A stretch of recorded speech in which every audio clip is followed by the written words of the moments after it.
Dan, how you doing today? Good, how are you? Doing pretty well. Just go ahead and jump right into it. Who have been the biggest stars of the Combine so far? Well, we've had one day of a combine so far. The offensive linemen and tight ends went yesterday. The quarterbacks, running backs, wide receivers about to get started up here in a few minutes. A couple guys yesterday were Ali Marquette. He's actually a Division III offensive lineman from Hobart, a guy who went to the Senior Bowl, had a really good performance there, and came out yesterday, was the only offensive lineman under 5 seconds at the combine. Really having an impressive pre-draft season and making a name for himself. You really got to give props to a guy like that who comes up and shows up against the top prospects in the country and is really standing out. Another guy would be Jake Fisher, the left tackle from Oregon. He had a fantastic day yesterday as well, was the second fastest offensive lineman, really looked good in all the drills, a guy who really might have helped push himself into that late first-round conversation. Dan, is Lyle Collins as good as advertised? I know he was one of the top performers yesterday. What do you see out of him? How's he looking right now? I think he looked great yesterday. He really moved well yesterday. Was at good weight, just a little bit over 300.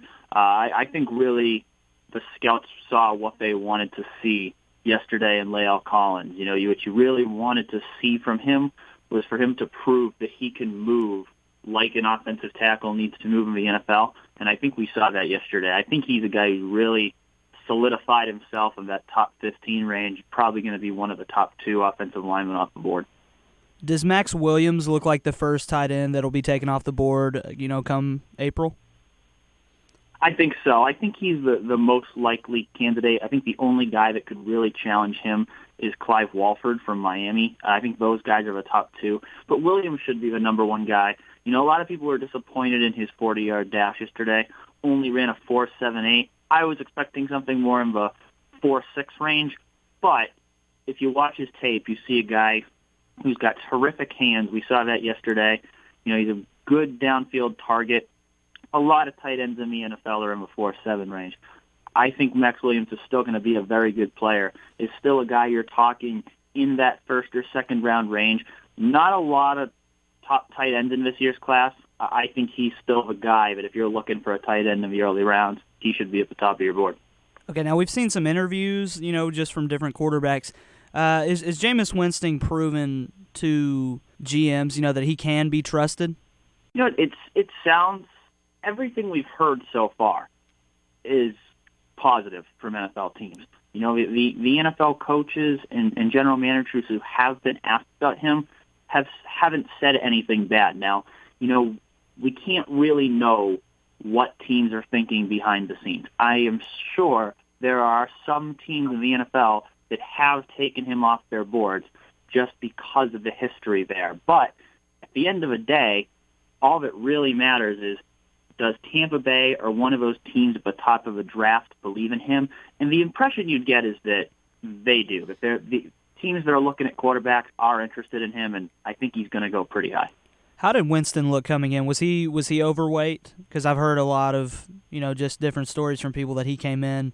He's looking a little bulky at sitting around 240. Yeah, he actually he was at 248 when he started training, and he came in at 231. So he actually lost that weight. Yeah, there was a picture, I'm sure you saw it last week, that was circulating around of him, looking a little overweight, but that was an old picture. Came in, looked better here. I don't think that's anything that teams need to be concerned with. I think his weight's just fine. Now, that may not be something to be concerned with. What about a weakness in his throwing shoulder? Has there been any updates on that?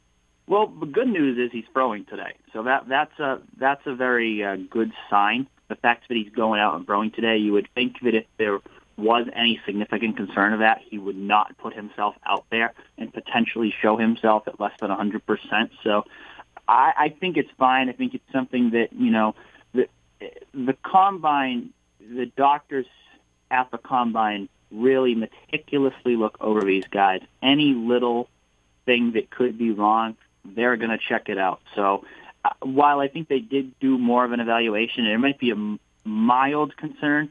It doesn't sound like anything at this point that's going to affect his draft stock. What do you make of Todd Gurley not letting the NFL Combine doctors look at his knee? I think it's concerning. I mean, I think when that's not something you hear about very much.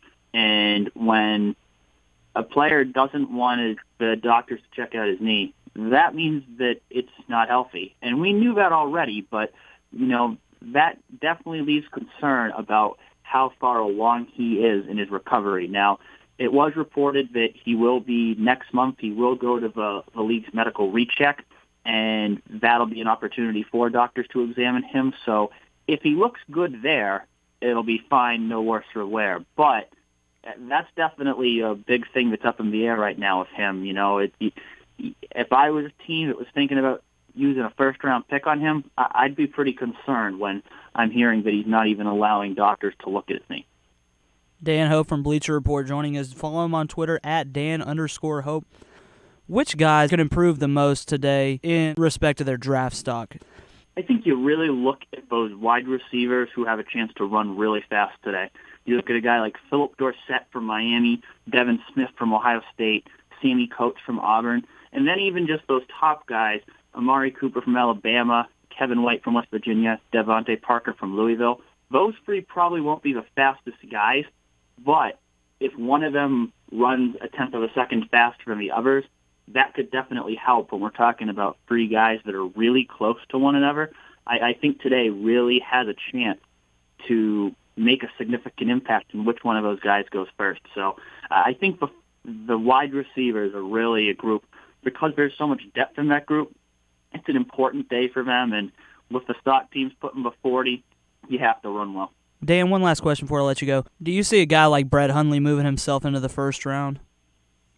I think he can help himself today. I think today's a big day for him. I think he's a type of guy who is more likely to shine in a combine/pro day setting than maybe he did in his games. I don't know about the first round. I think that's really going to depend at this point on if a team is desperate enough for a quarterback that they're willing to take that chance on him or trade up. I think he's more likely a second-round pick at this point, but this is definitely an opportunity for him to help himself. Follow him on Twitter at Dan_Hope from Bleacher Report. Dan, thanks so much for joining us. Yeah, thanks for having me. I appreciate it.